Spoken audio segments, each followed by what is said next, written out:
The biggest names in sports are all on IsraelSportsRadio.com. Now, for the first time on Israel Sports Radio, we welcome Amy Lawrence from E.S.P.N. How are you, Amy? I'm good. How are you guys? Getting ready for, well, American Thanksgiving, I guess. Yeah, actually, Ari and I have the pleasure of calling a double-header here of American tackle football. That's the Israel Football League played here. And then, because of the time difference, 11:30 p.m. we'll be finishing up, and that's when the Cowboys will come on here. So, you know. Very nice. Well, I will be out of the country as well. If it makes you feel any better, I'll be stuck eating turkey tacos on Thanksgiving. I'm telling you, it's amazing. I was telling somebody today how many Thanksgiving events I have seen around, advertised for around Israel. I don't remember this at all last year, but it's like everywhere you turn, there's like all these sports bars are having Thanksgiving nights and all kinds of things going on. So, you never know.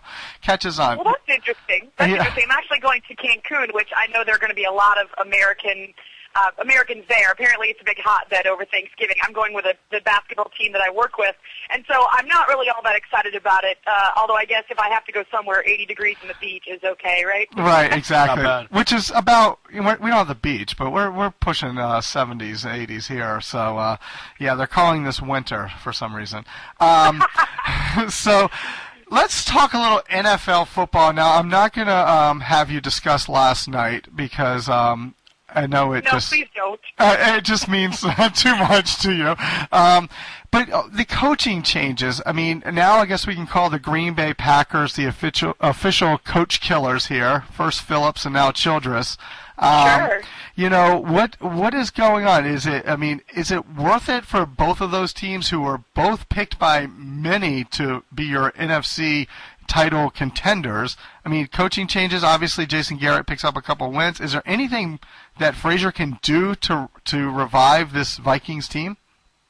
You know, I'll even expand that a little bit, guys, and add Cincinnati to that, because these were three teams that at the beginning of the year everybody thought had real promise, not just to get to an NFC championship game or in the Bengals' case to repeat as AFC North champs, but also to make some real noise when it came to a Super Bowl. Think about the weapons that all three of those teams had, the players they have returning, in the Bengals' case, picking up T.O. and others to go along with Carson Palmer. If you think back to 3 weeks ago, that's when the Cowboys, after that loss to the Packers on Sunday night, got embarrassed, made their coaching change. At the same time, in both Cincinnati and in Minneapolis, there was the heat being turned up on the two coaches, Marvin Lewis and Brad Childress. And I can't help but wonder what would have happened if the Bengals had made a change or Ziggy Wilf of Minnesota had made a change then, as opposed to waiting until yesterday to make a change with his coach, Childress. It's interesting because I don't know that Jason Garrett has any better insight into being a head coach than Wade Phillips does. Phillips had experience. This was his third head coaching job, if I'm not mistaken. He was also with Denver and with Buffalo, while Garrett's in his first job. The difference is that players at some point tune out a coach. If it's not working, these are professionals. They're not kids.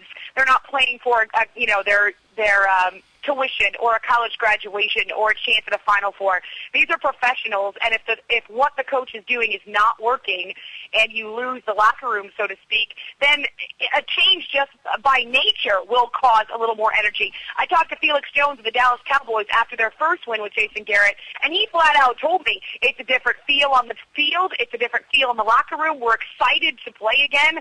I mean, if that's not admitting that you're happy about a coaching change, I don't know what is. Right. And we already know that the Vikings had stopped listening to Brad Childress. If you saw what was happening on the sidelines during that Packers game, even Brett Favre in his post-game said, it sure looked like we quit on the field, and so he can't help but wonder what would have happened if Ziggy Wilf had pulled the trigger 3 weeks ago when everything kind of blew up with Brad Childress. Well, sorry, Liz, thank you again for being on, Amy. We really appreciate it. You know, I certainly can relate to the Cincinnati pick not working well. I kind of wrote a blog about that, and it's blowing up my face. But anyway, moving right along.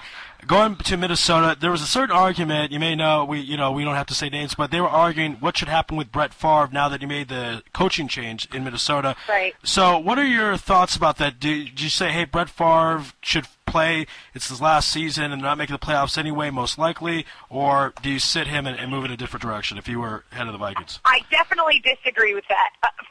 Because there's reasons why. I'll even use a baseball analogy for you. Roy Halladay and the Toronto Blue Jays a year ago at the trade deadline, or I guess a year and a half ago, the Blue Jays decided not to pull the trigger knowing that Halladay would be done at the end of the year and wouldn't come back to Toronto.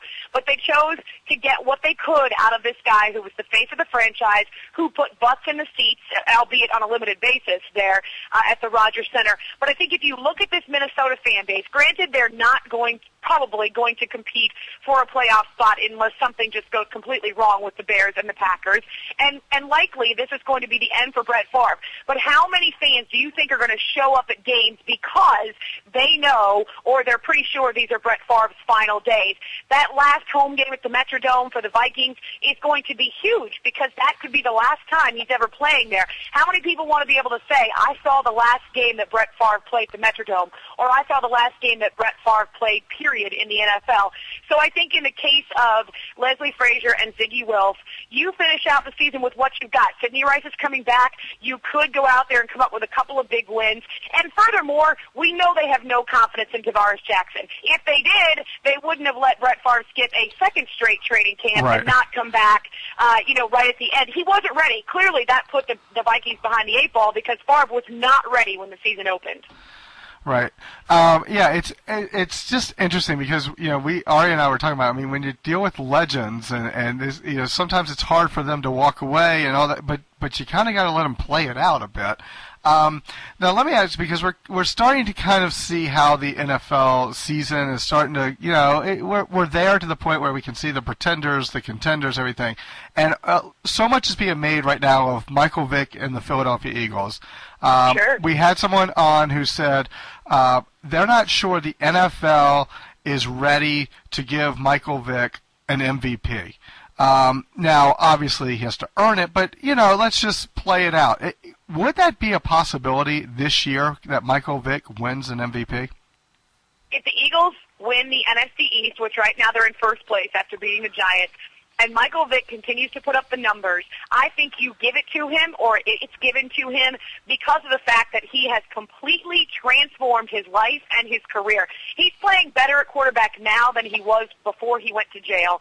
This is the ultimate success story. The ultimate, you want to talk about a poster boy. It's not as though people will ever forget about what he did, but to look at him now and know that he has completely rehabbed his life, mentally, physically, emotionally. This is a guy that knows the difference between life and football, and too many players don't. Too many athletes don't get it. Too many athletes think that they're above the game. Michael Vick will never be above the game, and the game will never be as important to him as it was because he understands what happens when it's taken away. I mean, he's gone through real life, so to speak. He's more mature. He's poised. He's humble. He is appreciative of the second chance, and he's a great leader in the huddle because of all those qualities. I understand the past, but the MVP is based on one season, and if the Eagles win the NFC East, which is a stacked division considering the competition there, and he continues to put up the numbers and continues to be the story that he is, how can you not give it to him? Roger Goodell has already said that he is so proud of the way that Michael Vick has turned his life around. I mean, again, I think the crimes are horrifying. We all do. He was a lightning rod. Right. But isn't this what human nature and human life and rehab is all about? Is coming back and being one of the best role models that you could imagine?